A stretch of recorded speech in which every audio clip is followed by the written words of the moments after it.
예수님이 우리와 함께 하시기 위해서 육신을 입고 오셨습니다. 예수님의 생애를 증언하는 복음서를 마태, 마가, 누가, 요한 사복음서라고 우리는 이야기하죠. 마태복음 예수님을 왕으로 모시기 때문에, 증언하기 때문에 예수님의 탄생 기사와 족보가 나와 있죠.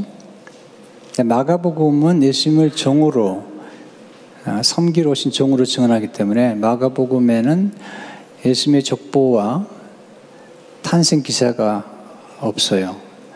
왜냐하면 종에게는 족보가 필요 없잖아요. 누가복음은 예수님을 인자로, 사람으로 증언하기 때문에 족보가 있고 또 탄생 기사가 있죠. 족보가 마태복음은 아브라함까지인데 누가복음은 아담까지로 올라가요. 요한복음은 예수님의 탄생 기사가 없어요. 또 족보도 나오잖아요. 왜냐하면 예수님을 하나님이라고 증언하기 때문이에요.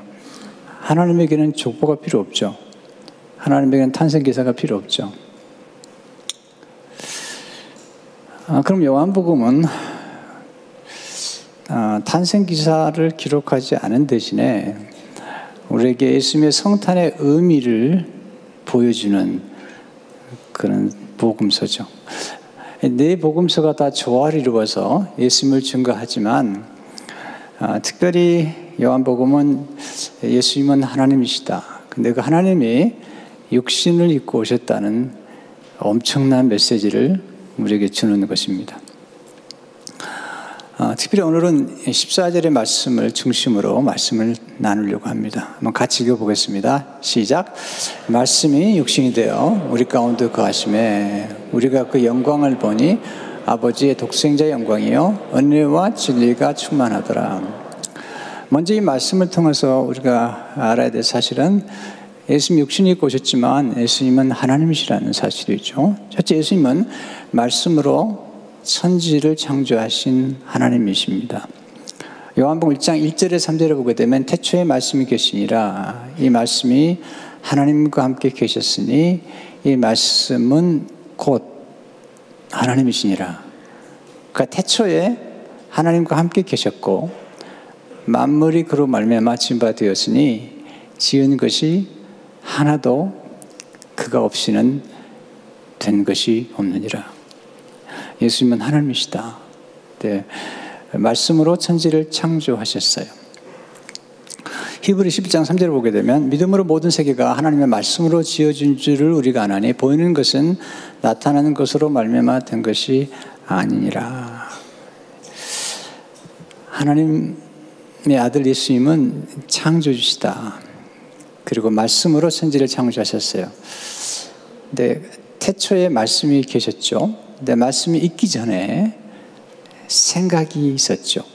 왜냐하면 생각이 말씀으로 나왔기 때문에. 그래서 하나님께서 우리를 하나님 형상을 따라 지으셨기 때문에 우리의 생각과 우리의 언어가 굉장히 중요해요. 부정적인 생각을 하게 되면 부정적인 말을 하게 되고 부정적인 환경을 만들어내는 거예요. 그러나 긍정적인 생각, 믿음의 생각을 하고 또 하나님이 주시는 꿈을 꾸고 그것을 말하게 되면 그런 환경들이 만들어져 가는 거예요. 이것은 원리예요. 하나님이 모든 만물을 창조하시고 다스리시고 우리 생애를 만들어가는 원리예요. 원리. 중요한 것은 왜 예수님이 하나님이신데 꼭 몸을 입고 오셔야 되는가? 두 번째, 예수님 몸으로 우리를 구속하신 하나님이시죠. 14절에 보면 말씀이 육신이 되어 그랬어요. 육체가 되셨어요. 왜 육신을 입으셔야 될까요? 첫째로 예수님이 육신을 오신 것은 애언의 성취예요. 하나님 아버지께서 첫 번째 아담의 범죄 후에 사탄에게 장차 오실 메시아에 대해서 말씀하실 때 여자의 후손 가운데 올 것이다. 이것을 신학적으로 원복음이라고 그래요. 복음의 원복음. 창세기 3장 15절을 보게 되면 내가 너를 여자와 원수가 되게 하고 내 후손도 여자 후손과 원수가 되게 하려니 여자의 후손은 내 머리를 상하게 할 것이요 너는 그의 발꿈치를 상하게 할 것이니라 하시고, 이 여자의 후손이 사탄의 머리를 상하게 하고 이 사탄은 여자의 후손의 발꿈치를 상하게 하죠. 이게 십자가 사건이죠. 사탄이 예수님을 십자가에 못 박고 예수님이 죽으시고 부활하시면서 사망 권세를 잠시 붙잡고 있는 사탄의 머리를 쳐버리시죠. 그런데 여자 후손 가운데 그냥 오시는 것이 아니라 반드시 처녀의 몸에 오셔야 돼요.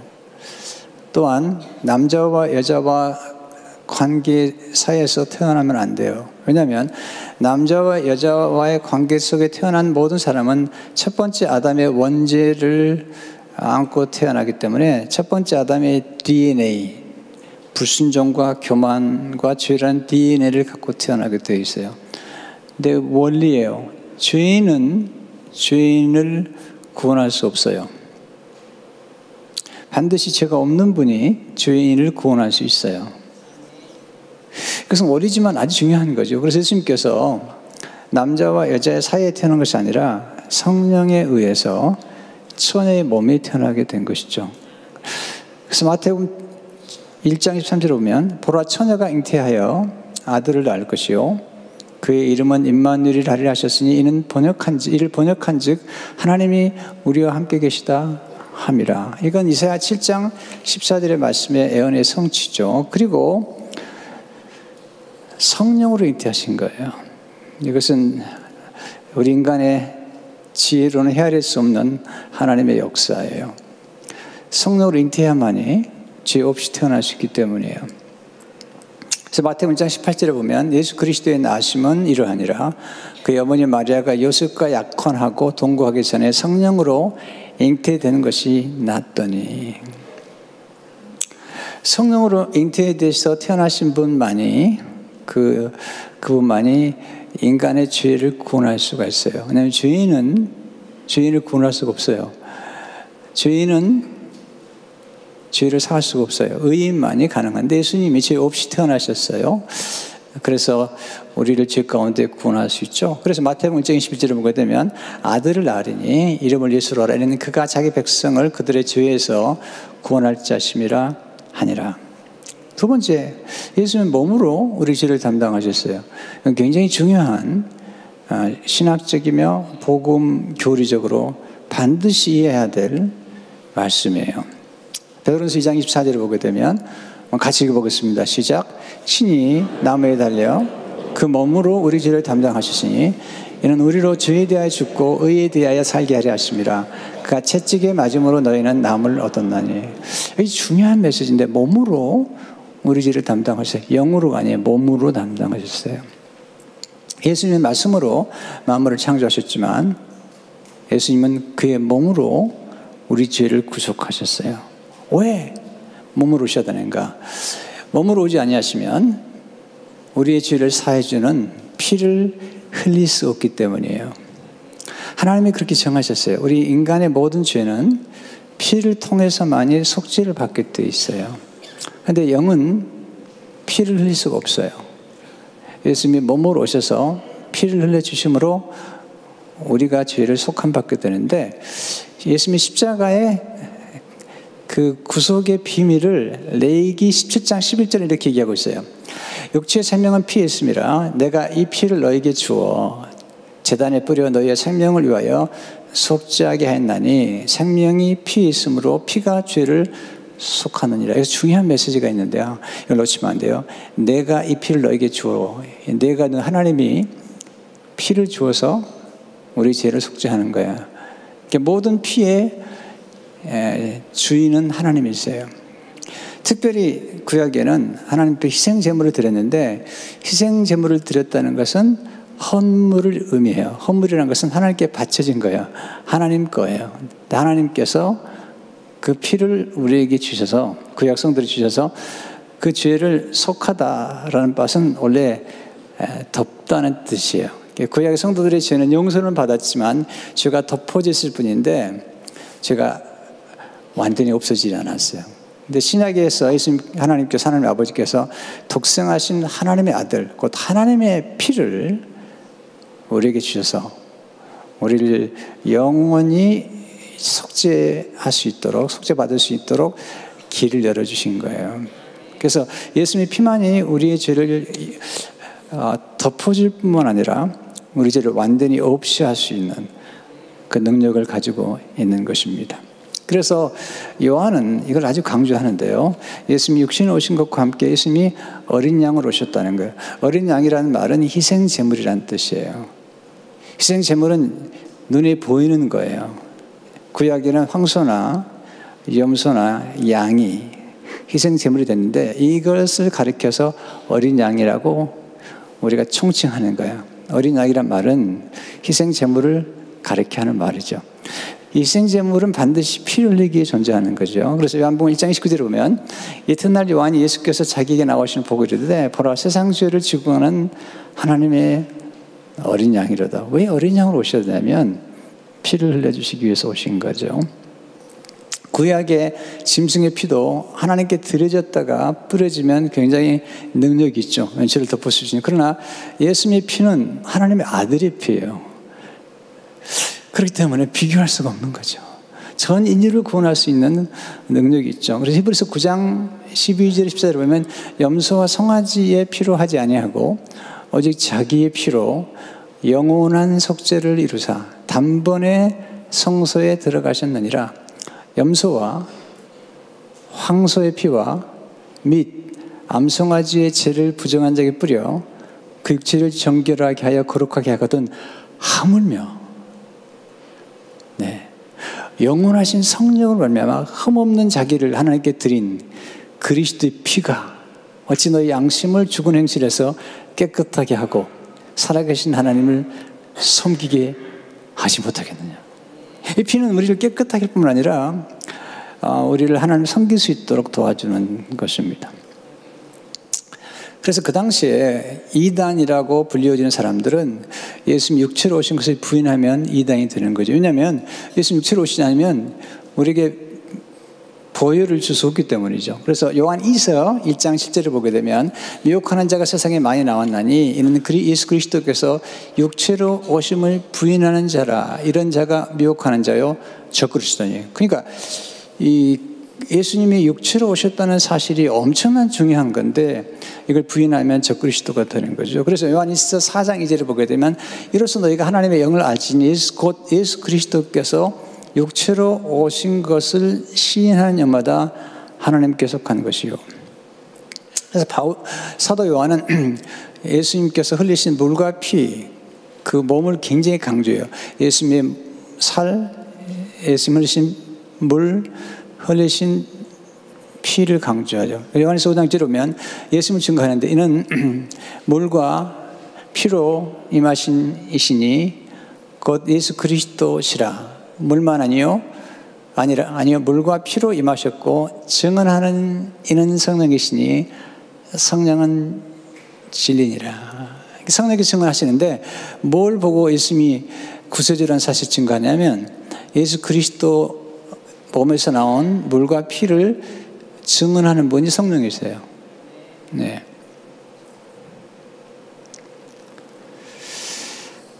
세 번째, 예수님은 육신을 입고 우리 가운데 거하신 하나님의 영광이라는 것입니다.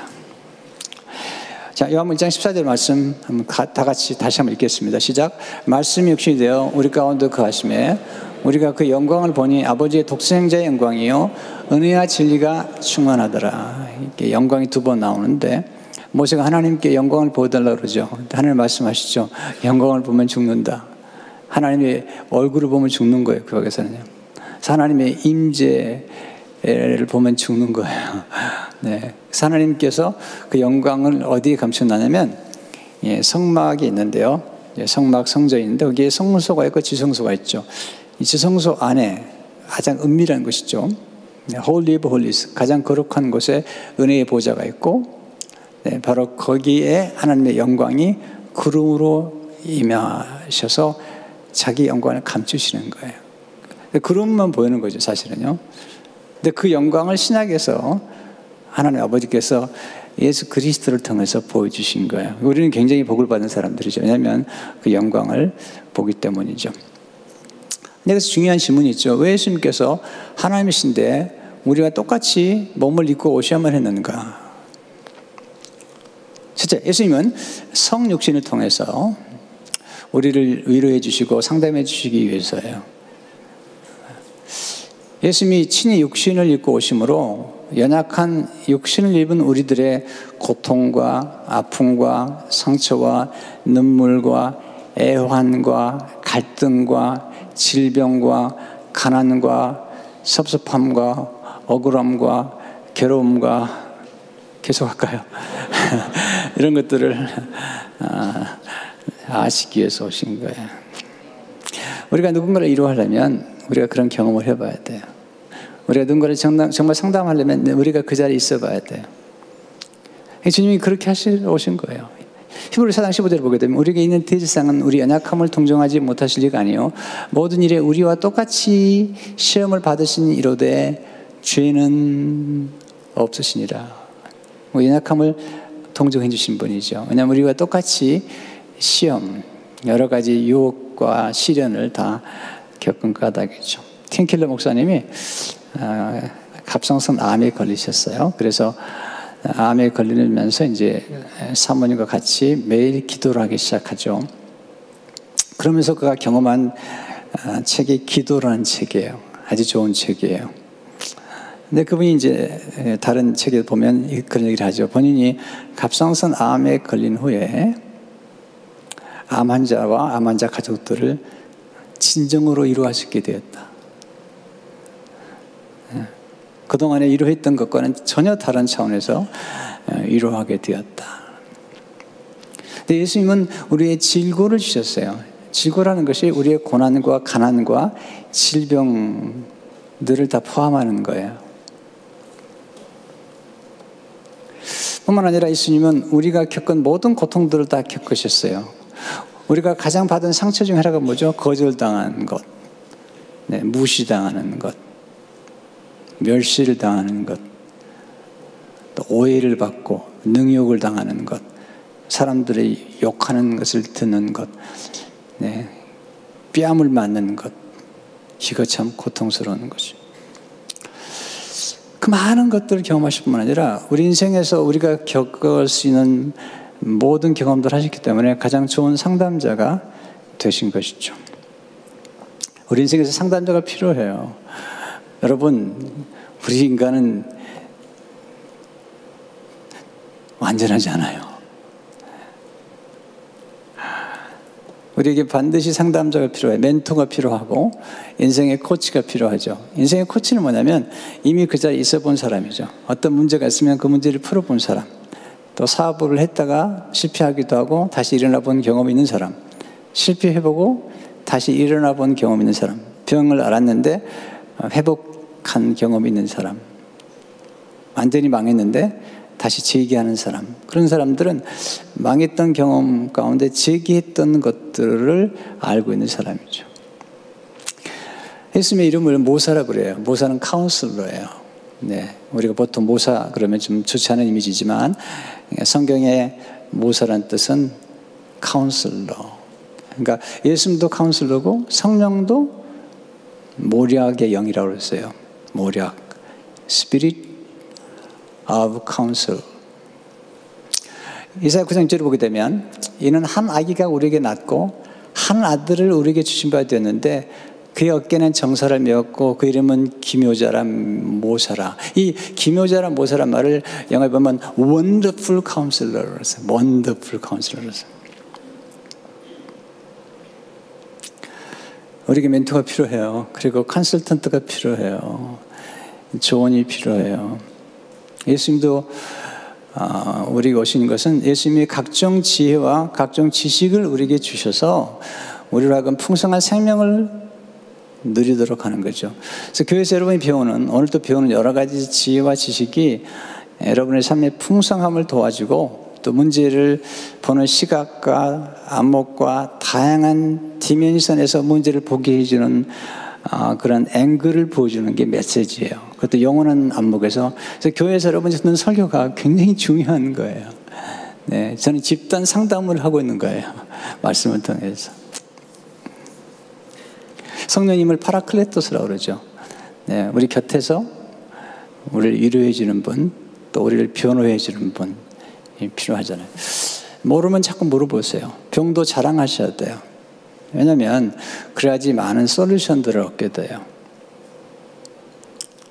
네, 지난 주간에는 이게 제가 나이가 좀 들어가니까 머리가요, 머리칼이 가늘어지면서 자꾸 이렇게 나미가 돼요. 동글동글하니.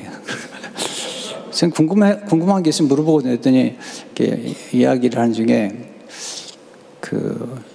이 모발에 영향을 주는 게 있다고 그러더라고요. 근데 그걸 잘하는 분이 이명 목사님이에요. 이명 목사님이 약간 머리가 빠질 뻔한 경험이 있는 것 같아요. 당장 갖다 주더라고요. 근데 이틀을 써봤는데 도움이 돼요. 저한테 물어보지 말고 이명 목사님께 물어보세요. 네. 어떤 것이든지 궁금하면 물어보는 게 중요해요. 저는 물어보는 걸 절대로 부끄러워하지 않아요. 또 아플 때 제가 아프다는 얘기를 하는 걸 부끄러워하지 않아요. 네, 왜냐하면 수많은 사람들이 좋은 정보를 주기 때문에요. 문제는 반드시 해결책이 있어요. 우리가 못 찾아서 그렇죠. 근데 예수님은 원더풀 카운셀러.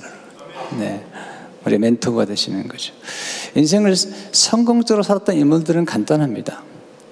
부정적인 사람들이 모이는 사람들은 결국 부정적인 일밖에 하지 않았어요. 그러나 제가 이번에 이제 1월달과 2월달 초까지 6주 동안에 요셉의 생애 말씀드리겠지만은 언제나 탁월한 인생을 살았던 사람들은 2-3명 내지는 10명 이런 스몰 그룹들이 긍정적인 성경적인 생각과 사고와 그런 언어들을 구사해가면서 좋은 목표를 위해서 변화에 적응하면서 어저스트 해가는 과정에서 함께 목표를 이루어가는 사람들, 이런 사람들이 인생을 놀랍게 풍성하게 만들어가는 거예요. 혼자 가지고 안 돼요. 그런 사람은 없어요. 네. 반드시 어떤 인물이 훌륭하다 그러면 반드시 그 배후에는 이런 스몰 그룹들이 있는 거죠. 제가 여기까지 오기까지는 좋은 멘토들이 저를 도와주셨거든요. 또 그 멘토들이 모인 그런 그룹들이 있어요. 네, 그룹들 때문에 제가 여기에 있는 거죠. 왜냐하면 하나님이 성부와 성자와 성령이세요. 이 하나님이 완벽한 조화와 완벽한 지혜를 가지고 창조와 구속의 일을 이루어 가시는 거예요. 때문에 불화하면 좋지 않아요. 완벽한 조화와 그리고 거룩한 목표가 있을 때 놀라운 일이 전개가 되는 거예요. 또 먼저 예수님은 성령을 통해서 하나님 영광을 보여주셨죠. 14절에 다시 보시면요, 말씀이 우리 가운데 거하시며, 이게 우리 가운데 거하시다는 말이 굉장히 중요한 신학적인 의미를 가지세요. 우리 가운데란 말이 원래 헬라어로는 스케너라는 뜻이에요. 이거 뭐냐면 장막을 치다는 뜻이에요. 성막을 치다. 타버나클드란 말이 옛날 영어 성경에 나오는데요. 여러분 구약에서 우리가 하나님을 만나고 영광을 보려면 반드시 성막으로 가야 돼요. 근데 성막은 이스라엘 백성들이 광야에서 행진할 때 그들이 하나님이 멈추는 곳에는 제일 중심의 센터에 성막이 세워지고 그 성막 주위에 네 지파가 이렇게 텐트를 치고 그 다음에 동서남북으로 이렇게 텐트를 이제 3지파씩 쳐서 12지파가 치게 돼 있어요. 그래서 동쪽 문이 중요한 그쪽 문에 이제 유다 지파가 있는 거죠. 그래서 이스라엘 민족의 한 중심에 성전, 성막이 있었다는 거예요. 곧 이스라엘 민족의 센터는 하나님이시죠. 지금도 마찬가지예요. 예수님은 우주의 센터뿐만 아니라 우리 삶의 중심의 센터예요. 또 지금은 그리스도의 몸이 교회이기 때문에 그리스도의 몸된 교회가 우리 삶의 센터가 되는 거죠. Jesus is the center. 예수님은 우리 삶의 중심이 될 뿐만 아니라 모든 것을 붙잡고 계시는 거예요. 개성기 보면 히브리서 보게 되면 말씀으로 천지를 창조하실 뿐만 아니라 예수님이 구속일을 하신 다음에 말씀으로 모든 만물을 붙잡고 계신다. 홀드란 말은 뭐냐면 섭리하시고 다스리시는 거예요. 그래서 레너드 스윗은 이렇게 얘기를 해요. 그리스도는 모든 만물보다 먼저 계시며 온 우주가 그분 안에 존재한다. 그분은 응집력, 또 모든 피조물을 끌어당겨서 결합시키는 인력이다. 그분은 우주가 돌아가는 축이자 우주를 결합시키는 접촉자다.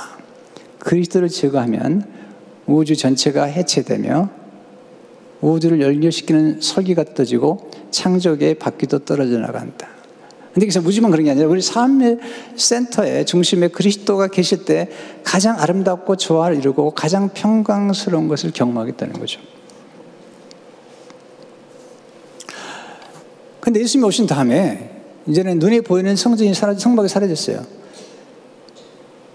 근데 놀라운 건 성막에 가면 아주 꼭 필요한 두 가지가 있는데 하나는 제사장이죠. 예수님이 제사장으로 오신 거예요. 또 하나 희생 제물인데 성에 가면 이제 필요 없어요. 왜냐하면 예수님이 희생 제물이 되셨기 때문에. 바로 그 영광이 지금 이 땅에 임한 거예요. 이게 성탄의 메시지의 가장 중요한 핵심적인 메시지인 거예요. 그리고 주님이 십자가 죽으셨어요. 그리함으로 그 피를 흘려주심으로 우리가 영생을 얻도록 십자가 죽으시고 피를 흘려주시고 물을 쏟아주시고 그리고 부활하시고 승천하시고 성령을 보내주신 이 놀라운 일들을 통해서 놀라운 영광을 보셨는데 예수님의 가장 놀라운 영광은 고난의 영광이면서 동시에 고난의 영광뿐만 아니라 사랑의 영광이요 용서의 영광인 거예요. 세 번째, 예수님 안에는 은혜와 진리가 충만한 거죠. 14절의 말씀 같이 보겠습니다. 시작. 말씀이 흑시되어 우리 가운데 거하심에 우리가 그의 영광을 보니 아버지의 독생자의 영광이요 은혜와 진리가 충만하더라. 두 가지가 충만했는데 은혜와 진리가 은혜는 선물이에요. 은혜는 전혀 받을 자격이 없는 사람이 하나님 주신 구원의 선물이에요. 아니 모든 선물은 다 은혜로 주어지는 거예요. 우리 날마다 은혜를 누리고 있어요. 물, 햇볕, 공기.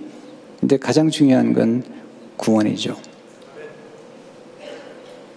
이 구원을 우리에게 주시는 거예요. 우리가 누군데? 죄인인데 구원을 주시고 우리를 의롭다 하시기 때문에 그 선물이에요. 좋은 소식은 우리 얘기가 아니에요. 예수님이 어떤 일을 하셨는가를 전해주는 스토리예요. 팀 켈러는 이렇게 얘기하죠. 예수님이 십자가를 지심으로 우리의 죄값을 치르셨다. 우리는 자신의 도덕적 노력에 의지하지 말고 그리스도께서 이루어주신 일을 신뢰한다. 그러면 하나님 우리를 용서하시고 받아주시며 우리 안에 성령을 보내 속속들이 새롭게 하신다. 이 위대한 구원은 선물로 온다. 그것을 받으려면 그것이 과분한 은혜임을 인정하는 길밖에 없다.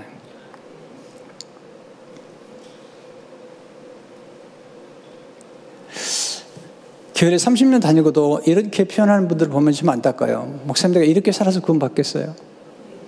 여러분 우리가 이렇게 살고 안 살고에 따라 구원이 결정되는 게 아닙니다. 예수님이 십자가 돌아가신 우리 죄를 사해 주셨기 때문에 구원을 받는 거예요. 구원은 우리가 어떻게 살아야 되는 것과는 상관이 없어요. 예수님이 어떻게 행하셨는가와 상관이 있는 거죠. 그리고 나서 그렇게 구원을 받았기 때문에 우리가 예수 믿는 사람으로 살아가야 되는 선한 일을 하는 백성으로 살아가야 되는 것이 그 다음 스토리예요. 근데 앞서면 안 돼요. 예수님이 모든 걸 이루셨기 때문에 그 놀라운 능력과 사랑 힘입어서 이제 우리가 복음적인 삶을 live out 살아가는 거예요. 그것은 구원의 열매예요. 우리 삶의 구원의 열매예요. 우리가 이렇게 살았는데 내가 구원 받을까요? 이건 아주 하나님을 슬프게 만드는 거예요. 그것은 우리의 노력에 의해서 마치 구원이 결정될 것처럼 생각하는 것은 잘못된 거죠. 노노노노노노. 구원은 철저하게 선물인 거죠. 또한 진리가 충만하다고 그러잖아요.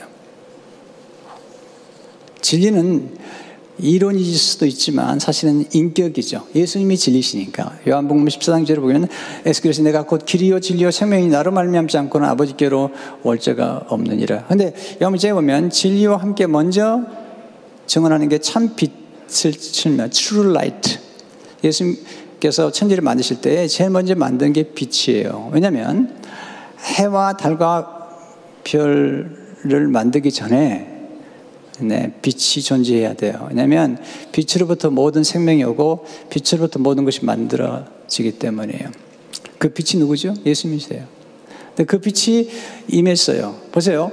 우리가 사는데 가장 커다란 문제는 무지에 있어요. 무지. 어둠이에요. 어둠. 여러분, 어두면 볼 수가 없어요. 어두면 두려워요. 어두면 방황하게 돼요. 근데 빛이 들어오면 보여요. 깨달아지고 길이 보이고 그리고 삶의 목표가 보이죠. 쉽게 하면 삶의 실상이 보이는 거예요. 성경은 우리 삶의 실상을 보여주는 거예요. 그 실상은 뭐냐면 우린 죄인이라는 거예요. 근데 예수님이 구주시라는 거예요. 그래서 예수님 믿으면 구원을 받는다는 거예요.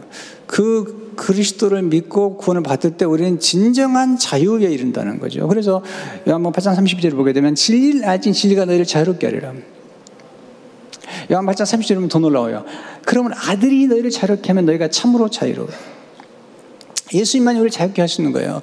무엇으로부터? 우리의 죄로부터, 죄책감으로부터, 과거로부터, 열등의식으로부터, 두려움으로부터, 복수심으로부터. 여러분, 복수심에 사로잡힌 사람들은 자유롭지 않아요. 미움으로부터. 진정한 자유는 방종이 아니죠. 진정한 자유는 내가 마땅히 해야 될 것을 행할 수 있는 것이며 마땅히 행하지 않아야 될 것을 행하지 않는 것이 진정한 자유죠. 칼빈이 한 얘기예요. 그런데 보세요. 진정한 자유는 섬김을 위한 자유. 원수까지도 사랑하고 용서할 수 있는 자유. 내가 미워하는 사람까지도 내가 좋아하지 않아도 사랑할 수 있는 그 자유. 놀라운 디멘션이죠. 예수님께서 서로 좋아라는 말을 서로 좋아라고 하신 말씀이 없어요. 한 번도. 서로 사랑하라고 말씀하셨고 원수까지 사랑할 때 우리는 진정한 자유에 이르게 돼요.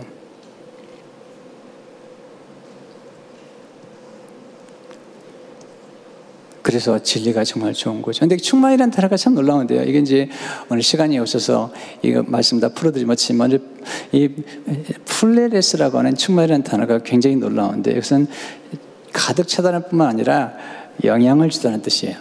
영향을 주다. 그러니까 은혜가 주신 은혜를 받으면요 우리가 은혜로운 사람이 돼요. 또 진리를 받게 되면 진리 때문에 우리가 진정한 자유를 누리게 되죠. 네. 그런 면에서 이 충만함이라는 게 참 놀라운 거죠. 우리에게 진정한 자족을 주는 거예요. 진정한 부요를 경험하게 만들어진 것이 예수 그리스도의 오심으로만이 가능한 거예요. 예수님은 몸은 생명의 떡이며 그분의 피는 참된 음료가 되시죠. 예수님 요한복음 48절에 보면 내가 생명의 떡이니라. 그 생명. 근데 이 떡이 뭐냐는 거죠. 요한복음 6장 50절 50절에서 사도 요한이 정확하게 밝혀요. 이는 하늘에서 내려온 떡이니 사람으로 하여금 먹고 죽지 아니하게 하는 것이니라. 하늘에서 내려온 살아있는 떡이니 사람이 떡을 먹으면 영생하리라. 내가 줄 떡은 곧 세상의 생명을 위한 내 살이니라 하시니라. 예수님이 왜 오셨냐면 생명의 떡을 주시기 위해서 그 떡에 있으면 살이라는 거예요. 조금 더 깊이 들어갑니다. 사도 요한이 굉장히 중요한 메시지. 요한복음 6장 53절 55절 보면 예수 그리스도 내가 진실로 진실로 너희에게 이르노니 인자의 살을 먹지 아니하고 인자의 피를 마시지 아니하면 너희 속에 생명이 없느니라. 이 생명은 우리 인간의 푸시케가 아니고 조에라는 하나님의 생명을 의미하는 거예요. 영생, 영원한 생명. 생명의 퀄리티가 달라요. 내 살을 먹고 내 피를 마시는 자는 영생을 가졌고 조에 마지막 날에 내가 그를 다시 살리니 내가 내 살은 참된 양식이요 내 피는 참된 음료로다. 예수님이 살과 피를 주셔서 성찬은 굉장히 중요한 거예요. 또 우리가 인생에서 먹고 마시는 것은 굉장히 중요한 거예요. 뿐만 아니라 예수님 십자가 돌아가시면서 우리에게 신부를 만들어 주셨어요. 신부는 그리스도의 몸이에요. 첫 번째 아담의 몸에서 신부를 만들었어요. 하와를 만들었죠. 실패작이에요.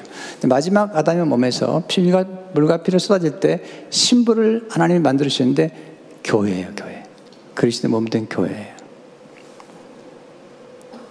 그래서 사도행전 20장 28절에 보면 여러분은 자기를 위해 어떤 온 양떼를 위하여 삼거라. 성령이 그들 가운데 여러분을 감독자로 삼고 하나님이 자기 피로 사신 교회를 보살피게 하시니. 여러분, 교회가 그게 중요하냐면 피로 사셨어요. 우리는 그 몸의 지체죠. 근데 예수님 몸에서 생수가 흘러나오는 거예요. 말씀의 생수가, 성령의 생수가 그리고 보혈의 생수가 흘러나와서 우리 영혼을 적시고 충만케 하는 것을 보게 됩니다. 이번 송구영신 때 우리가 성찬식을 하려고 그러는데 또 내년에 성찬식을 좀 더 자주 하려고 그래요. 왜 예수님께서 최후의 만찬에서 죄송합니다. 이 살과 피를 주시는 이 떡과 포도주를 주시면서 떡과 포도주가 새 생명을 주고 우리의 죄를 용서한다고 말씀하셨을까? 네, C.S. 루이스가 아주 중요한 얘기를 해요. 인간은 하나님보다 더 영적인 존재가 되려고 아무리 애써도 봐야 소용없습니다. 우리는 영적인 존재이지만 물질적인 존재라는 거예요. 하나님 원래 인간을 순전히 영적인 피조물로 만들지 않으셨기 때문입니다. 이것이 그가 떡이나 포도주 같은 물질을 사용해서 우리에게 새 생명을 주시는 이유입니다. 우리는 이것이 조잡하며 영적이지 못한 방법이라고 생각할 수 있습니다. 그러나 하나님은 그렇게 생각하지 않습니다. 먹는 것을 처음 만드신 분은 하나님이십니다. 그는 물질을 좋아하십니다. 그는 물질을 만드셨습니다. 우리가 물질주의자가 되면 안 되죠. 공산주의자처럼. 우리는 하나님 모든 물질을 만드셨고 우리에게 먹을 걸 주셨고 예수님도 먹을 것으로 오셨다는 거예요. 이번 특수기 기간에 참 많은 분들이 오셨는데요. 제가 많이 모이는 이유가 뭘까? 국밥 때문에 진짜예요. 이번에 봉사부에서 얼마나 수고를 많이 했나 몰라요. 또 먹고 또 투고 해가지고 교회가 얼마나 좋아요. 근데 먹는 것보다 더 중요한 게 뭐냐면 예수님께서 우리에게 먹을 것으로 오셨다는 것은 뭐냐면 한 식구가 되라는 거예요. 여러분, 식구라는 것은 한문에 보면 입구자가 들어있어요. 한 식구가 되는 거예요. 화목이라고 할 때 그 화자도 입구자가 들어있는 거예요. 그러니까 먹는다는 것은 그냥 먹는 게 아니고요. 친교하는 거죠. 이 중국 사람들은 처음 만나면 식사를 같이 하지 않는데요. 그런데 식사에 초대를 하게 되면 그때부터는 관계가 달라진대. 예수님께서 오셔서 우리와 함께 식탁의 교제를 나누시거든요. 우리 친구가 되셔서 그 이유는 뭐냐면 예수님이 육체를 입고 오신 까닭은 우리와 함께 한 식구가 되셔서 우리와 교제를 나누시고 예수님이 장자시잖아요. 장자라는 뜻은 뭐냐면 이런 뜻이에요. 그 당시에 장자라는 뜻은 아버지와 권세와 위치가 동등하다는 뜻이에요. 네, 하나님의 아버지와 아들이심은 같으세요. 그러나 위치는 그러나 이름은 다르고 또 어느 정도의 위치는 다르긴 하지만 그러나 그만큼 장자에게는 그런 권한이 주어진 거죠. 그 예수님 오셔서 우리를 구원하실 뿐만 아니라 우리를 장자로 만드셨어요. 이거 놀라운 거죠.